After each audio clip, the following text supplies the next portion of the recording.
16세기에 종교개혁의 파도가 유럽을 휩쓸려 나가고 또 퍼져나갈 때 아주 두 편의 걸출한 신앙 고백서가 나오게 됩니다.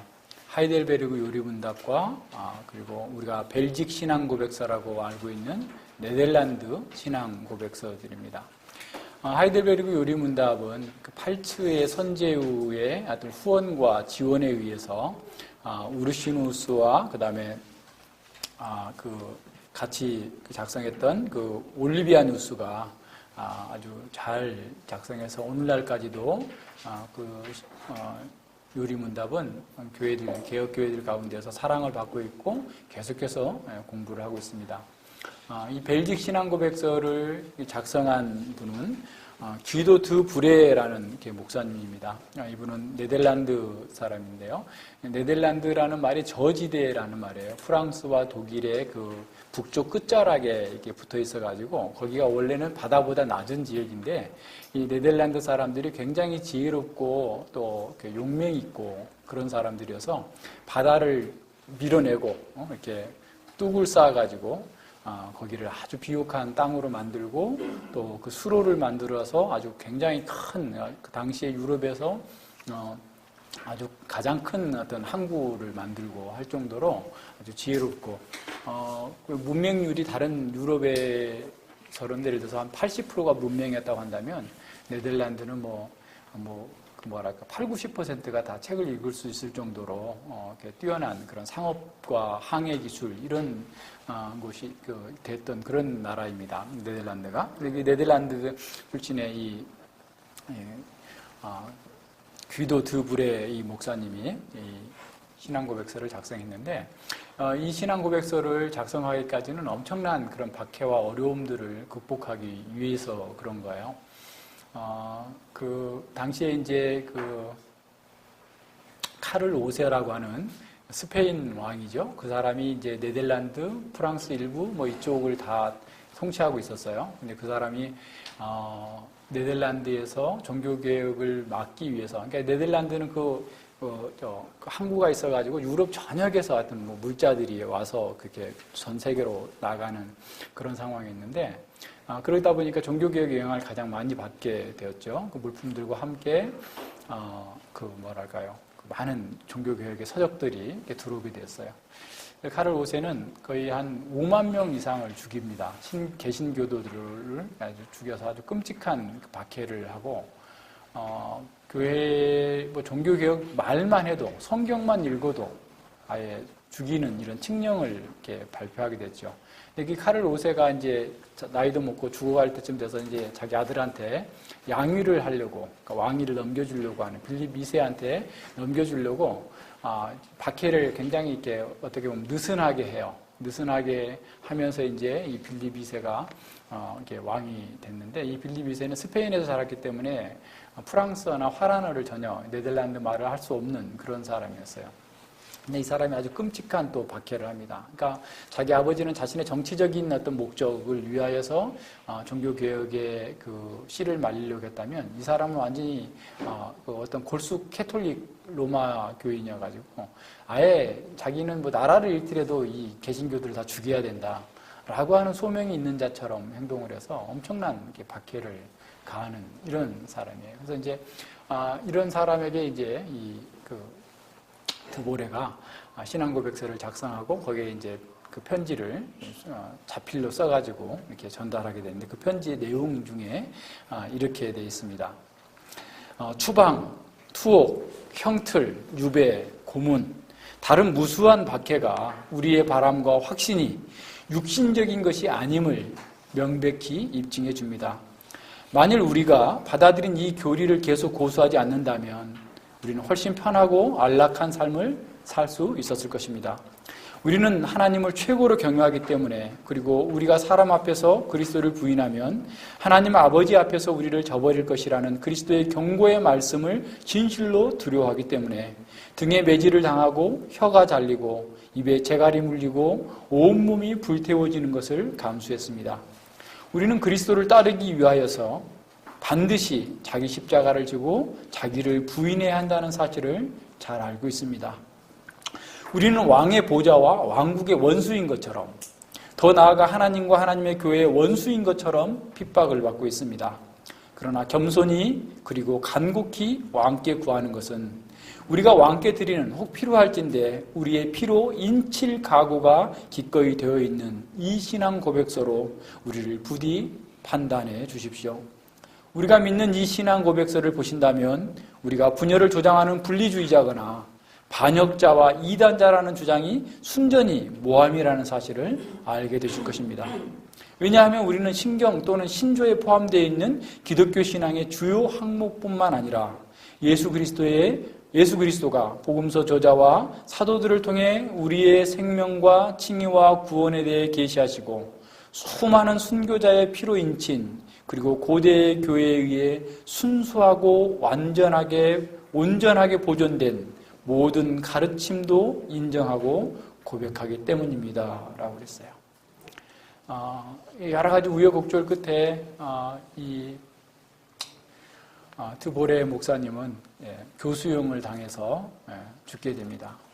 그런 가운데 엄청난 핍박과 어려움들이 있었지만 오히려 이 교회는 죽지 않고 개신교회는 꿋꿋하게 살아남게 됐고 오히려 네덜란드를 변화시키게 된 거죠. 자, 이렇게 끔찍한 박해 속에서 우리의 선배들은 목숨을 걸고 이 신앙 고백을 지켰고 교회를 지켰습니다. 우리는 그들의 후손이라고 스스로 이렇게 고백하고 있어요. 자부하고 있습니다. 그렇다면 우리는 어떤 싸움을 싸우고 있습니까? 우리는 어떤 상태에서 이 교회와 신앙 고백을 지키기 위해서 일하고 있는지 오늘 그걸 한번 돌아봤으면 좋겠습니다.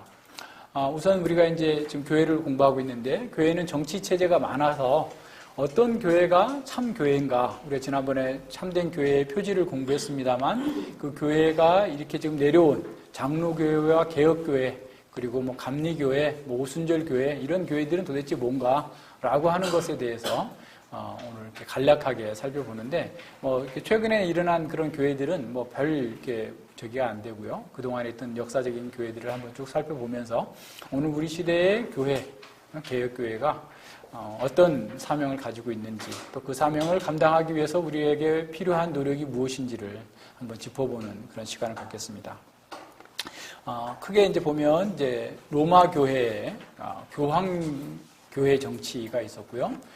그리고 이제 루터 교회를 비롯한 성공회 교회가 이제 에라스투스주의, 국가교회주의를 이렇게 표방하고 있고, 그다음에 장로교회, 개혁교회가 있고, 그리고 이제 회중교회가 있어요. 회중교회, 독립교회가 있고, 그리고 이제 뭐 연합교회라고 하는 건데 거의 이제 사라졌다 싶은 그런 정도의 교회들이 이제 크게 한 5가지로 좀 나눠서 볼 텐데, 우선 한 3가지는 좀 잘 살피고 뒤에 것은 좀 쉽게 넘어갈 수 있도록 들으면 설명하면 되니까요.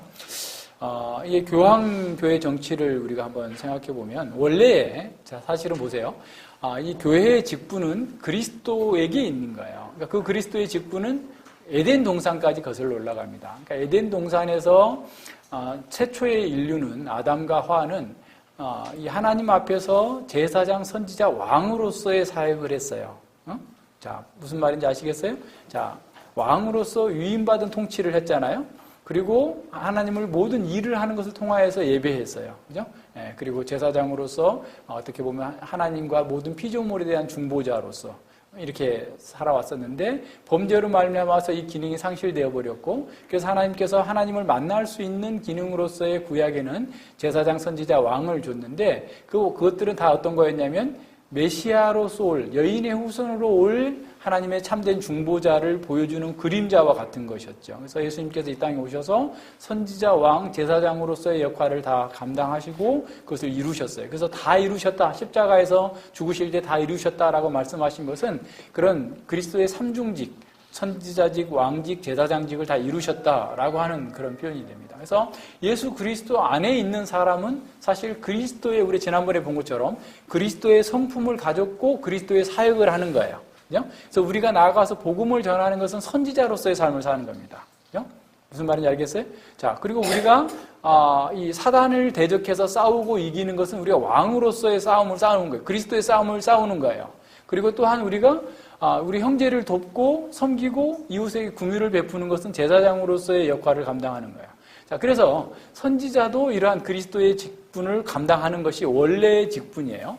자, 그런 직분 가운데에서 하나님께서 특별히 교회를 섬기기 위하여서 직분자들을 세우셨는데 그것이 뭐냐면 목사와 장로와 집사예요. 그래서 이제 교회가 목사가 하나님의 말씀을 이렇게 전하고 다스리고 하는, 그래서 이제 교회는 이제 뒤에 우리가 가서 공부하겠지만 다스리는 장로와 말씀을 전하는 장로가 있고, 그리고 집사가 있고, 이런 그 세 가지 직분을 통하여서 하나님의 그 통치를 교회 가운데서 실현하도록 주신 거예요. 그런데 보세요. 1세기 당시에 보면 이방인 교회들이잖아요. 이방인 교인들이 교회는 들어왔지만 아직도 세계관은 고린도 교회에서 본 것처럼 여전히 세상 방식의 생각을 하고 있어요. 또 유대인들도 유대교회에 있는 모든 그런 의식법이나 이 절기들이나 등등의 이런 것들을 버리지 못하고 여전히 또 유대주의적인, 율법주의적인 신앙생활을 하게 되게 됐죠. 그러다 보니까 이 목사의 역할이 굉장히 이제 강화가 되고 많아지게 되죠. 그러니까 책임이 무거운 만큼 어떻게 보면 영향력도 커지게 되고 힘이 커지게 되는 거예요. 더군다나 거기에 뭐가 있게 됐냐면 수많은, 지금 이제 갈라디아 교회에서도 본 것처럼 수많은 이단들이 교회 내부에서 발용하게 되는 거죠. 그러다 보니까 이 목회자들이 그것에 대해서 목사들이 대응하기 위해서 더 많이 공부하고 더 많은 능력을, 영향력을 행사하게 되죠. 그러다 보니까 점점 목사의 영향력이 커지게 되고 이 다스리는 장로는 어떻게 보면 점점 약화되는 상황이에요.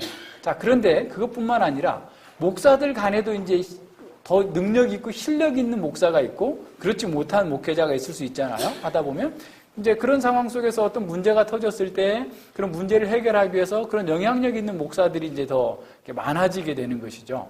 그러다 보니까 이 영향력 있는 목사를 이제 감독이라고 하고, 그리고 목사를 자꾸 높이다 보니까 어떻게 해야 되겠어요? 구약의 제사장처럼 사제라고 하는 거예요. 그래서 잘 보세요. 그래서 교회 직분이 이제 왜곡이 시작되는 거예요. 그러니까 2세기부터 들어오면서 교회가 여러 가지 다양한 압박들이 있잖아요. 황제로부터 핍박을 당할 때는 또 첫 번째가 목사잖아요. 그죠? 그러니까 목사가 늘 첫 번째로 당하고 어려움을 겪고 이제 뭐 여러 가지 모든 면에서 그러다 보니까 목사들 사이에서도 이제 자꾸 목사가 중요하게 여기게 되니까 목사를 중요한 사람을 만들려면 목사나 장로나 교사가 아니라 구약의 제사장처럼 여겨주는, 그래서 사제라고 부르게 되고, 그리고 집사가 이제 디아콘이라고 그래가지고 집사가 부제가 되고, 그래서 이제 집사, 그 다음에 사제, 그리고 거기에 이제 좀 더 감독, 비숍이 생기게 되는 거예요, 비숍. 그래서 이제 여러 지역을 관할할 수 있는 목사가 생기는 거예요. 쉽게 말하면. 그 목사를 그러니까 감독이라고 한 거죠. 그런데다가 이제 더 큰 도시의 감독을 할 수가 있잖아요. 그죠? 그러다 보니까 점점점 이 교회가 어떻게 보면 위계 질서를 갖게 되게 됐죠. 그러는 중에 로마가 기독교를 공인하게 돼요.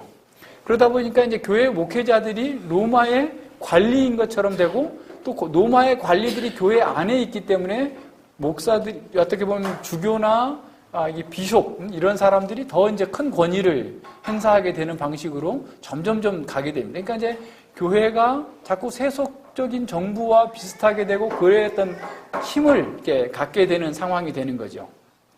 그런데 이제 로마 교회가 이제 어떻게 보면 로마 교회가 항상 수도였잖아요. 로마 제국의 수도였고 모든 사람들은 로마로, 모든 길은 로마로 통한다고 하는 것처럼 로마는 항상 명령만 했고 다른 지역에서는 명령을 받아들이는 것이 너무 자연스러운 문화가 거의 뭐 1000년 이상 로마 제국이 지금 진행되고 있는 상황 속에서, 그래서 이제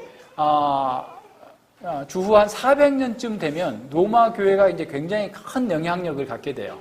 그래서 이제 로마 교회의 어떤 주교를 아주 대주교라고 하고, 그러면서 자꾸 이제 힘이 커지게 되는데, 더 결정적인 것은 언제 일어났냐면 410년에 주후 410년에 서고트족의 알리리아라고 하는 그 장군이 로마를 점령하게 됩니다. 그러니까 이거 뭐 엄청난 일이에요.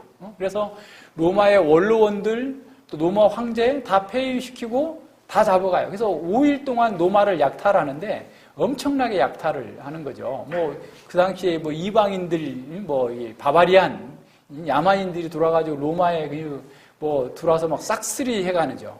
근데 그 알리리아라고 하는 그 장군은 부하들에게 명령을 해요. 카톨릭 교회는 건드리지 마라. 그래서 카톨릭 교회가 뭐 물론 일부 수도원이나 뭐 이런 뭐 성폭행도 당하고 뭐 약탈을 당하기도 했지만 카톨릭 교회가 살아남은 거예요. 자, 그러니까 황제가 빈 자리, 원로원들이 빈 자리의 권위가 어디로 가겠어요? 당연히 교회로 몰리게 된 거예요. 그래서 로마 교회가 이제 교황이 포프. 그래서 뭐 그 사람들이 비카라고 얘기하는데 비카라는 말이 대리자라는 말이에요.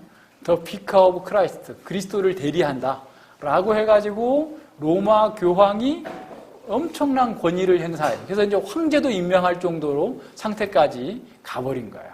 그게 이제, 그러니까 물론 이 로마 교회가 여러 가지 어려움들, 뭐 이렇게 황제의 핍박이나 또는 내부의 이단이나 이런 것들을 이렇게 정리하고 교리를 세우기 위해서 어떤 어느 정도의 권위를 갖는 것은 어떻게 보면 필요한 그런 상황이었는데 그것이 완전히 세속 정부와 같이 힘을 갖게 돼버리니까 교회가 어떻게 되겠어요? 철저하게 타락하게 되는 거죠. 모든 구조 자체가 이제 세상의 어떤 권위 구조, 정부 구조 이런 식으로 바뀌게 되면서 심각한 그 오류들을 이렇게 범하게 됩니다.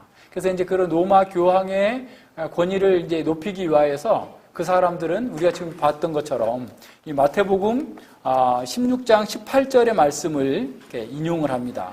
또 내가 너희에게 이르노니 너는 베드로라 내가 이 반석 위에 내 교회를 세우르니 음부의 권세가 이기지 못하리라 라고 하면서 자 베드로가 사도행전 12장에 보면 헤롯의 핍박 때문에 야고보가 순교하고 그리고 베드로가 살아남아서 다른 지역으로 떠나잖아요.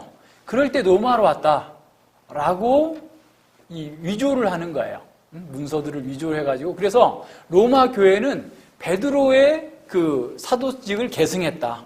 우리가 지난번에도 본 것처럼 사도직은 계승되는 게 아니라 그랬잖아요. 한시적인 그 직분이었는데 베드로에 의해서 로마 교회가 베드로를 계승했기 때문에 로마 교회 교황이 베드로의 사도권을 계승해서 여전히 이 다른 교회들을 다스린다. 그래서 교회의 머리가 교황이다 이렇게 되는 거예요. 그리스도가 아니라 이렇게 되면서 완전히 거기에 이제 철저하게 그 사람들을 이렇게 묶어두고 자신들의 그 틀 안에 들어오지 않으면 무조건 이단 정죄해서 죽이게 되고 이런 상황으로 바뀌게 되는 거죠. 그래서 이런 교황 정치가 들어옴으로써 교회가 철저하게 부패하게 됐고 뿐만 아니라 1817년에 있었던 이 바티칸 그 공회의에서 로마 교황은 무효하다라고 얘기했어요.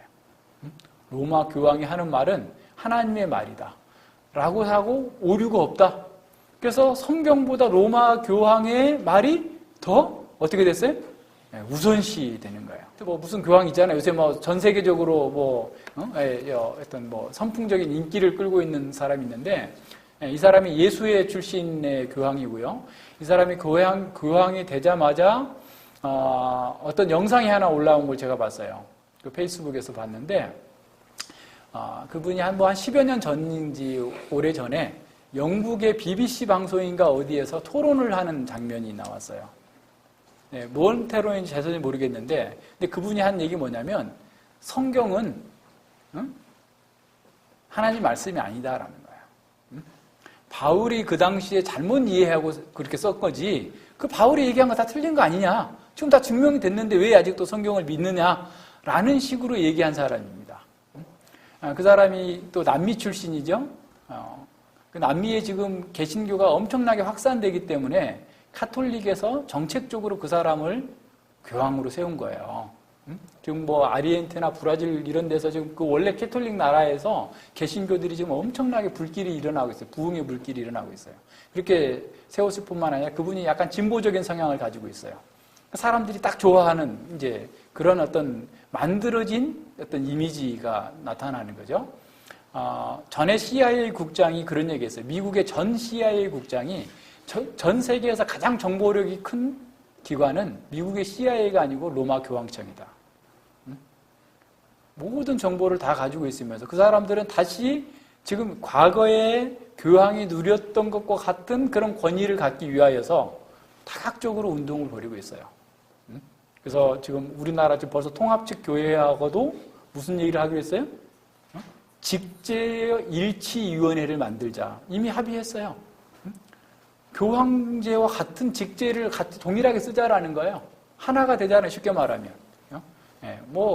다 이렇게 지금 모든 교회들을 좀 통합해가지고 자기들 수하에 놓고 자신들이 원하는 방식으로 가려고 하는 이런 방식으로 지금 나아가고 있어요. 그래서 이 교황제 정치는 그래서 처음부터 아주 있었던 것도 아니고 자신들의 인위적인 권력을 만들어내기 위하여서 성경을 왜곡하고 또 모든 역사적 증거를 다 이렇게 조작해가지고 나온 제도가 교황 제도예요. 가령 예를 들어서 아까 얘기한 것처럼 베드로가 그리 가지 않았어요. 왜냐하면 15장에 가면 여전히 베드로는 어떤 사람이에요? 예루살렘 교회의 지도자로 있어요. 언제 로마에 갔다 왔어요? 지금 바울도 안 갔는데. 그러니까 전혀 성경적인 증거도 맞지도 않고 그 역사적 증거도 맞지 않는 것들을 다 이렇게 위서로 해가지고 이렇게 해놨던 거기 때문에 교황 제도는 전혀 이렇게 맞지 않다. 그래서 교황 제도가 생기면서부터 이제 교회가 계급화가 된 거죠. 그래서 평신도가 있고 그 다음에 이제 부제가 있고 사제가 있고 주교가 있고 대주교가 있고 추기경이 있고 그리고 교황이 있는 거야.